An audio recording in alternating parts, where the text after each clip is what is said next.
Hey guys, Pedro here to tell you about the latest from Primal Fear, Code Red, out September 1st on Atomic Fire Records.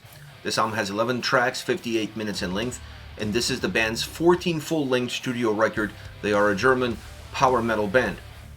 If you watch my reviews on a regular basis, you probably heard me complain about albums that push the 1 hour mark, that feel a little bit long, a little bit boring, a little bit redundant, that needed to be more streamlined, more concise. Well, you're not going to hear me say anything like that about this record. 58 minutes, 11 songs, it feels like 30 minutes. And this just goes to show you, when you have great tracks, great individual songs that find a way to have a design that not only enhances their individual quality, but it gives quality to the overall experience of what it means to listen to an album. It doesn't matter if it's 30, it doesn't matter if it's 45, it doesn't matter if it's an hour and a half.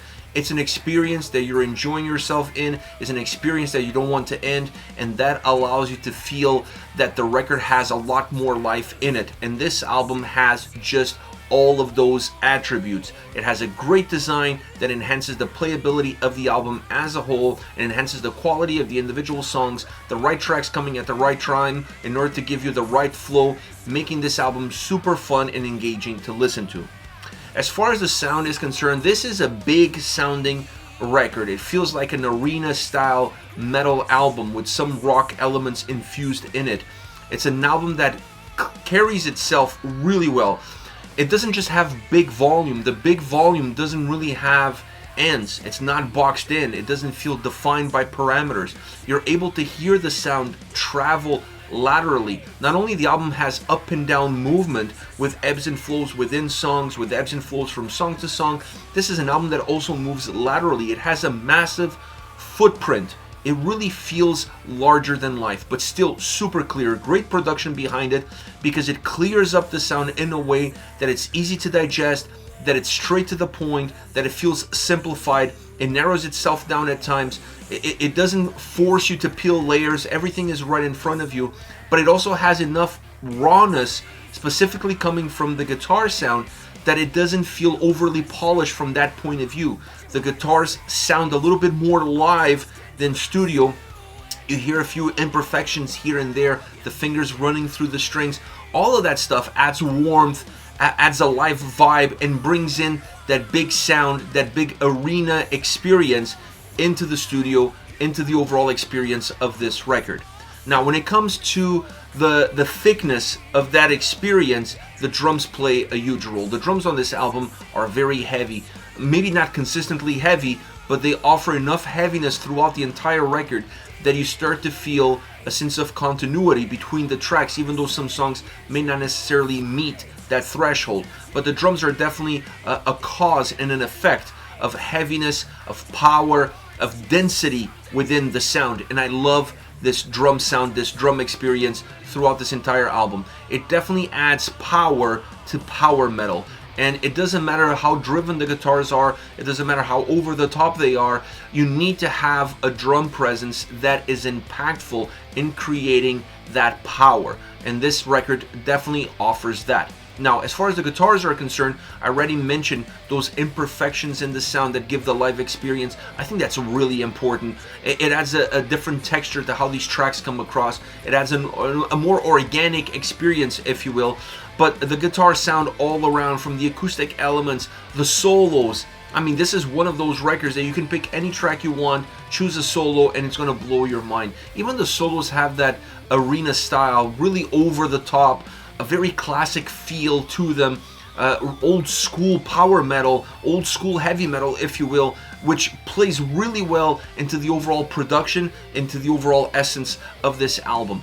Guitars also offering some thickness at times, not just melodic, not just driven, but also offering some thickness, some heaviness, also adding some power into the power metal. This is an album that you can't necessarily call it guitar centric, even though the guitars obviously play perhaps the biggest role, but because of how much the drums influence your experience, this is a very equal record as far as all the elements are concerned. Even the bass plays a phenomenal role throughout this album, really popping. You can hear it more in certain songs than others, obviously, but it still plays an important role in order to offer some robust experience to the overall bottom end of the sound. So I really like how this album doesn't live off of just one element, but rather brings all of them together to the table in order to create a perfect picture. Then you have the vocals. Ralph is vintage. I mean, this is one of those vocalists that the older he gets, the better he performs. And this album is no different. I love his range. I felt it was very dynamic. It matched the dynamic fluidity of the songs of the album. You really see his full potential on display throughout this record. Great tonality, great delivery. Some of the lyrical content I'm not a huge fan of. It comes across a little bit cringe. It comes across a little bit boomer, but I don't mind that much. I can turn a blind eye to that because at the end of the day, the vocal delivery and the vocal performance really hit the spot for me. I think this is one of his best performances. Actually, I think this is one of the band's best performances, if not the best performance, at least in the last 10 years. You can make an argument that it could go maybe deeper than 10 years, but if you look at the last records in the last 10 years, I don't think you're going to find a better album by Primal Fear than Code Red. Now, as far as favorite songs are concerned, I want to start off with Bring That Noise. Big sounding drums, really thunderous on this track.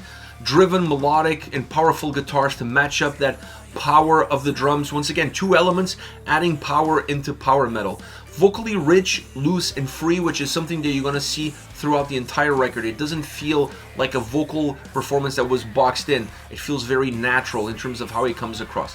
This track has an outstanding chorus, great, heavy, melodic, a layered vocal approach in that chorus, bringing some heaviness from that perspective, from that element, matching the overall experience of the sound, allowing the chorus to completely separate itself from the verses. It really stands out, and because it stands out, because it has different elements, it has different texture, has different experience, it becomes very impactful. Great solo section that completes the track, making this one of those songs that is larger than life. And then the vocal performance at the end of the track is just an exclamation mark.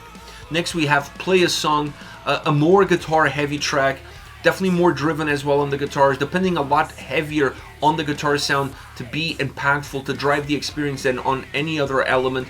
A super melodic chorus vocally, and that helps that part of the song also stand out, but still very guitar heavy in the verses. The drums complement the heaviness of the guitars, but they don't match that same heaviness. The drums are perhaps a step behind where the guitars sit, and that's what defines the song, and that's what gives the song a little bit more of a guitar focus experience. Great solo section, no surprise there. Vocally, a standout track. Having the guitars in the forefront, pushing the drums a little bit further back, definitely gives a lot more room for the vocals to stand out on their own, and this song is one of those that gives the vocals a little bit more room to breathe. Last but not least, Their Gods Have Failed. This is a super interesting track because it starts off with acoustic, and then it builds up. That build up from the acoustic is interesting because it stays as the paradigm of how this whole song is put together. This is a track that builds from the verses to the pre-chorus to the chorus exponentially with growth. It starts off at the bottom and you start to see the song constantly evolving, growing, moving up, growing, moving up until you hit the climax, which is the chorus. And the chorus has this incredible experience. It feels like a hymn. It feels like a battle hymn. It has the vibe, it has the sound, it has the vocals behind it, it has a choir / layered vocals that works really well, and that also adds emphasis to how that chorus becomes impactful, how that chorus becomes memorable. It really feels like a hymn, not necessarily from the overall song design, but definitely once you hit that climax chorus that's so punchy, that it's so noticeable, that it becomes such an earworm of a track. The track really revolves around how that chorus sounds. Everything is pushing you towards it, and you're always waiting for the next one to hit. That's it. Primal Fear with Code Red, out September 1st on Atomic Fire. Let me know your thoughts on the band, on the singles. Hit me up in the comment section. I'll see you all in the next video.